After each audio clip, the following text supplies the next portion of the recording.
Le diagnostic bactériologique des mammites que nous abordons ici est un domaine qui a beaucoup évolué depuis quelques années, même si la partie visible de l'iceberg est, comme il se doit, bien inférieure à l'ampleur technologique du domaine, en particulier si l'on songe au séquençage à haut débit ou à la microfluidique qui va arriver bientôt. Et c'est un domaine qui va bien sûr continuer à évoluer dans ce sens.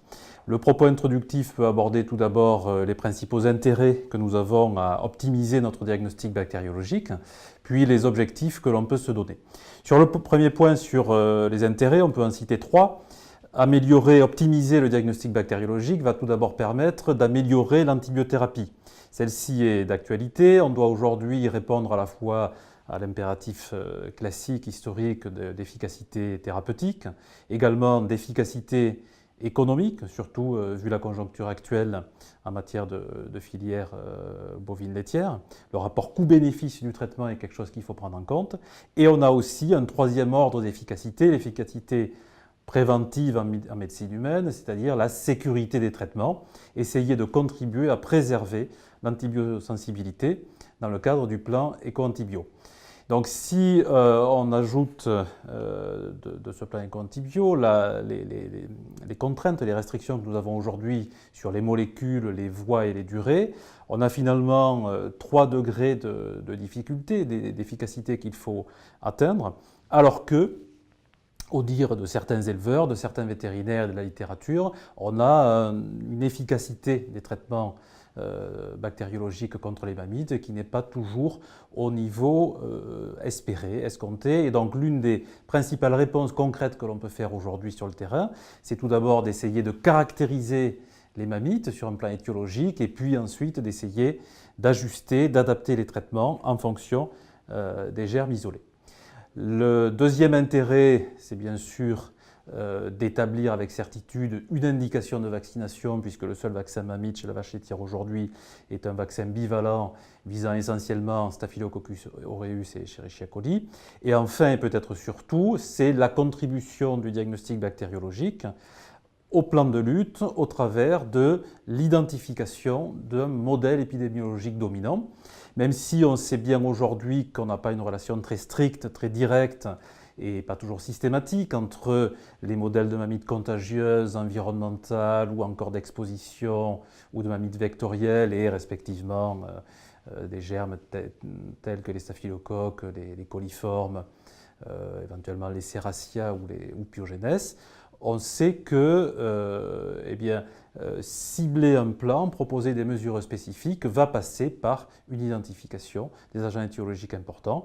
Et on a donc, je crois, à jouer la carte d'une forte complémentarité entre le diagnostic bactériologique que nous allons aborder aujourd'hui et le diagnostic épidémiologique qui, lui, est à caractère probabiliste, mais il va permettre d'analyser à l'échelon du troupeau entier les comptages cellulaires, les taux de cas cliniques sur une période qui peut être aussi longue que l'on veut vers l'arrière via les données de contrôle laitier en particulier, alors que la bactériologie ne pourra jamais être aussi exhaustive.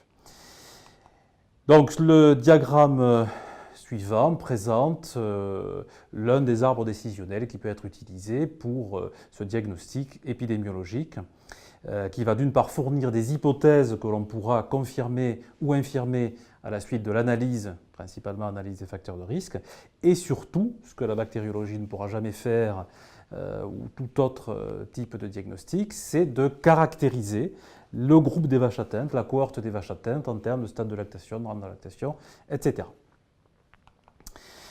Deuxième élément d'introduction, c'est quels sont les objectifs finalement qu'on peut se donner pour essayer d'optimiser ce diagnostic bactériologique. Alors 2 groupes, le premier groupe c'est d'essayer de raccourcir les délais d'obtention de résultats et le deuxième objectif peut être la maîtrise des coûts, la maîtrise du coût unitaire, ne serait-ce que pour pouvoir augmenter la fréquence de réalisation des bactériologies et donc au-delà, au travers de ces 2 éléments, d'augmenter le rapport coût-bénéfice. Et puis un deuxième groupe d'objectifs techniques, ceux-ci, principalement portant sur la détection des bactéries, mais aussi peut-être pour plus tard pour un futur proche, on l'espère, à la caractérisation des bactéries. Donc sur la détection bactérienne, on souhaiterait augmenter ou optimiser la sensibilité, donc que ce soit la sensibilité diagnostique ou la sensibilité analytique ici, c'est-à-dire réduire le pourcentage de faux positifs ou de mammites cliniques auxquels ne correspondent qu'un isolement de pathogènes mineurs. Deuxièmement, ce qui est le quatrième objectif, sur les agents non spécifiques, les agents plus rares, essayer d'augmenter le spectre de détection. Et un troisième critère sur cette détection bactérienne qui est important, même s'il n'est pas toujours bien perçu, c'est d'augmenter la fiabilité de l'identification d'espèces. On aurait ensuite, je mets un conditionnel de façon délibérée, la question de la quantification bactérienne. Et enfin, on n'approfondira pas les deux derniers, la caractérisation des bactéries est importante pour l'antibiorésistance quand il est nécessaire d'avoir ces informations et serait importante pour le typage ou le pathotypage des bactéries. Par rapport à ces objectifs que l'on pourrait souhaiter atteindre, voyons comment se place la bactériologie culturale, donc la bactériologie culture dépendante réalisée en laboratoire spécialisé, puis les différentes méthodes ou techniques de bactériologie culturale au cabinet. Dans le premier cas, bactériologie culturelle en laboratoire, quelques éléments de rappel de la méthode. Sur l'isolement, on ne citera ici qu'un point, c'est quels sont les milieux à utiliser. Donc en général, on va utiliser d'une part un milieu à spectre large, gélose au sang en général, qui doit, et c'est très important, avoir un caractère non sélectif de par la fertilité qui lui est associée, mais également pour la vérification de l'absence de contaminants, et d'autre part des milieux additionnels qui en général en laboratoire vont principalement viser les grammes négatifs, donc EMEB, MAPCONK, etc. D'autre part, en laboratoire, on utilise de façon très générale des milieux d'enrichissement qui permettent de réagir, d'aller un petit peu plus loin en cas de culture paucibactérienne ou d'absence de culture. Le diagramme que vous voyez maintenant nous permet de rappeler brièvement les règles d'interprétation. On peut avoir absence de bactéries, 1, 2 ou 3 types et plus bactériens suite à 1 jour, 2 jours, 3 jours de culture. Dans le premier cas, absence de bactéries, on conclura un résultat négatif et non pas un lait stérile. Si l'on a un type bactérien, on considère que le résultat est valide et donne lieu donc à une identification d'espèce ou peut donner lieu à celle-ci. À 2 types bactériens, je dirais que le résultat est à valider, c'est-à-dire que nous savons qu'on a à peu près 4 à 5% chez la vache d'infections mammaires qui sont réellement bibactériennes. Et donc, un œil expérimenté en relation avec le clinicien doit essayer d'identifier le caractère contaminant ou pas de l'un ou des deux de ces bactéries. Et enfin, à partir de 3 types, on considère que le résultat, et on doit considérer que le résultat est non valide. Le diagramme que vous voyez maintenant est relatif à l'identification. En laboratoire, on a 4 étapes successives, l'évaluation, l'observation de la morphologie sur culture, l'utilisation de tests biochimiques simples d'orientation, la coloration de grammes, et puis on met en place en général une identification d'espèce ou de genre. Pour les bactéries à gram positif, le schéma de diagnose classique qui est utilisé encore lorsqu'on utilise des galeries API qui sont diverses en fonction des groupes ou des genres bactériens, passe par l'utilisation de tests simples, d'abord de la catalase au sein des coques gram positifs, qui permet de déboucher sur des staphylocoques présomptifs. À partir de ces staphylocoques, on réalise une coagulase qui permet de différencier le groupe des staphylocoques à coagulase positive et négative. Lorsqu'on a des coques gram positifs, catalase moins, on part sur une identification de streptocoques dont les principales espèces sont rappelées ici, avec en rouge sur l'ensemble de cette diapositive les pathogènes majeurs. Lorsqu'au contraire, toujours dans les grammes positifs, on a des bacilles, eh bien on a d'abord, s'ils ont une forme de massue, des bacilles corinéformes, catalase plus ou catalase moins, qui permettent de différencier Pyogenes, aujourd'hui appartenant au genre Truperella, des autres corinébactéries. Et enfin, 4e catégorie, on a d'autres types de bacilles non corinéformes. Au sein des bactéries à gram négatif, Le schéma des galeries API passe là aussi par l'utilisation d'un test simple et très ancien, le test de l'oxydase. Lorsque cette oxydase est négative, on part sur une identification d'entérobactéries que l'on va différencier en deux groupes, coliformes et non coliformes, en fonction de l'utilisation, de la fermentation du lactose qui est contenu dans les milieux électifs que nous avons cités rapidement juste avant. Si les colonies sont lactose plus, donc présente une coloration correspondante, variable en fonction du milieu, eh bien on est sur le groupe des coliformes qui comprend 4 représentants, 4 genres, dont Escherichia coli est le principal. Dans le cas des lactoses moins, on a toutes sortes de genres et d'espèces. La plus importante, pas forcément la plus fréquente, mais la plus importante en matière de traitement des mammites, étant le genre Serratia. Dans les autres bactéries à gram négatif, oxydase plus, on a là aussi toutes sortes de genres et d'espèces, dont les deux plus importantes en médecine vétérinaire et en matière de mammites sont Pseudomonas et la famille des pastorelles. Enfin, les autres agents, ici non bactériens, pouvant être fréquemment à l'origine de mammites et qui sont identifiés également en laboratoire spécialisé sont respectivement les champignons, les levures et les algues microscopiques dont vous avez sur cette diapositive les principaux noms de genres et d'espèces.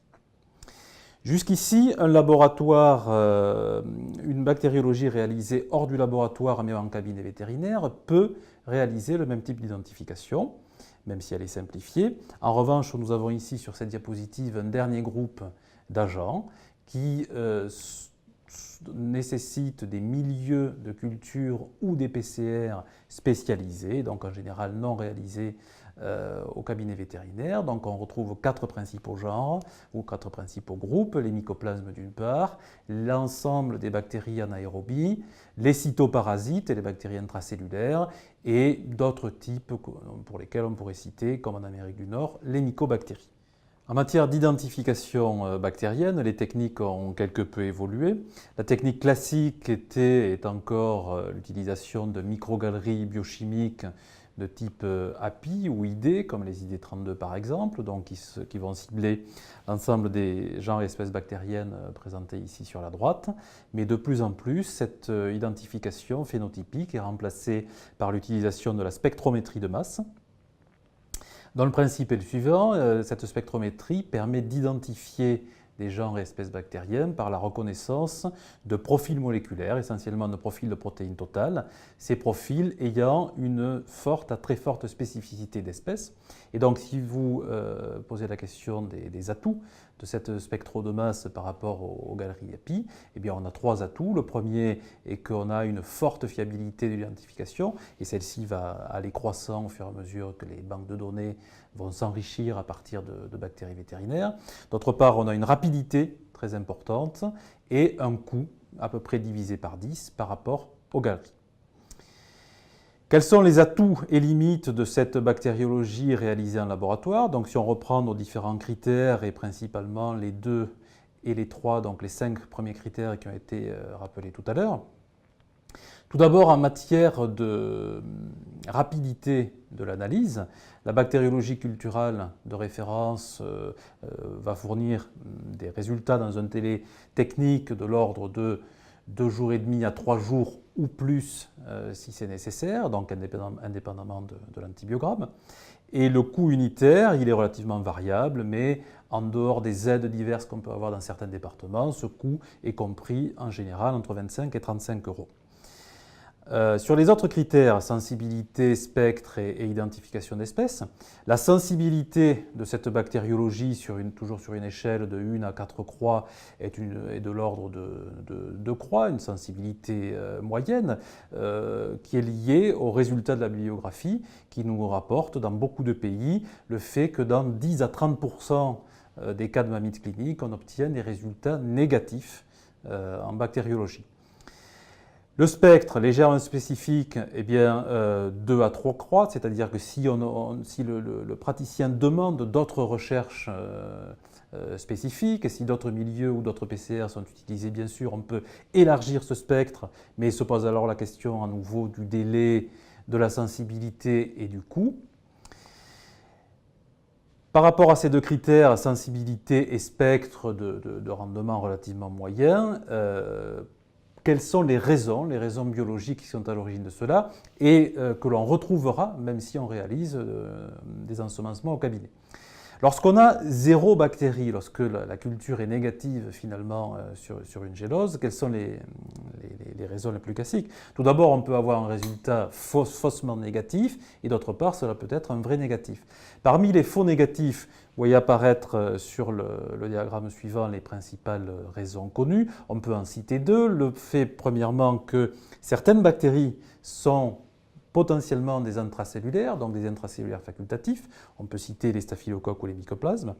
Et d'autre part, le fait qu'on peut avoir, en particulier lors de mammites subcliniques, des fluctuations d'excrétion, comme vous pouvez le voir sur cet exemple réel d'un animal que nous avons suivi pendant une cinquantaine de jours, où on peut voir qu'on a des fluctuations à caractère sinusoïdal, des titres excrétés dans le lait, et on peut voir également en passant en couleur rose que les fluctuations des comptages cellulaires associés sont concomitantes mais asynchrones. D'autre part, on peut avoir des résultats vrais négatifs. Donc si on laisse de côté les mammites aseptiques dont on n'a jamais réellement démontré la réalité dans notre pays, on peut avoir tout simplement des cas où on a eu une guérison bactériologique spontanée et relativement rapide. Donc en particulier pour les coliformes, on sait qu'on a ce taux de guérison bactériologique qui est de l'ordre de 50 à 70%. Donc pour revenir au dernier critère, le critère de l'identification d'espèces, eh bien les atouts et les limites sont liées aux deux techniques que l'on a rappelées tout à l'heure. L'utilisation de la spectro de masse représente un atout réel dont le vétérinaire praticien n'est pas toujours informé. En matière de quantification, je crois qu'on peut définitivement éliminer ce critère qui n'en est pas un. En cas de mammite clinique, on a souvent une hypogalaxie, un effet concentration, et donc un dénombrement n'est dans ces conditions pas réellement intéressant.